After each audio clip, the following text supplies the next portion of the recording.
సుమారు 400 కుటుంబాలను తరలించి దాదాపుగా 960 కోట్ల రూపాయలు ఖర్చు చేసి ల్యాండ్ అక్విజిషన్ పూర్తి చేసినాం. 960 కోట్ల రూపాయలు ఖర్చు చేసినాం.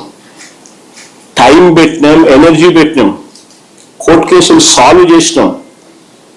303 గ్రామాలలో 400 కుటుంబాలను తరలించి వాళ్ళకి కాలనీ కట్టాం.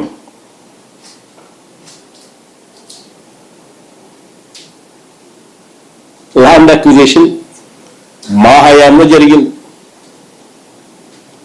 ఇది చేయడమే కాదు, ఈ పనులు చేపట్టడానికి తనకు సంబంధించిన మంత్రి అశోక్ గజపతిరాజు గారు ఆ రోజు కేంద్రంలో సివిల్ ఏవియేషన్ మంత్రిగా ఉన్నా కూడా చంద్రబాబు గారి ప్రభుత్వం పర్మిషన్స్, ఎన్ఓసీలు కూడా కేంద్రం నుంచి తెచ్చుకోలేకపోయారు. ఇది కూడా వాస్తవం. విశాఖపట్నంలో డిఫెన్స్ ఎస్టాబ్లిష్మెంట్స్ చాలా ఉన్నాయి. విశాఖపట్నంలో డిఫెన్స్ ఎస్టాబ్లిష్మెంట్స్ అన్ని చాలా ఉన్నాయి. ఎయిర్పోర్ట్ కనుక కావాలి అని అంటే, కట్టాలి అని అంటే వారి పర్మిషన్స్ అన్ని కూడా తప్పనిసరి. మనం వచ్చిన తర్వాతనే ఈ పర్మిషన్స్ కోసం కేంద్ర ప్రభుత్వం మీద ఒత్తిడి తీసుకొచ్చి వెంట పడడం జరిగింది.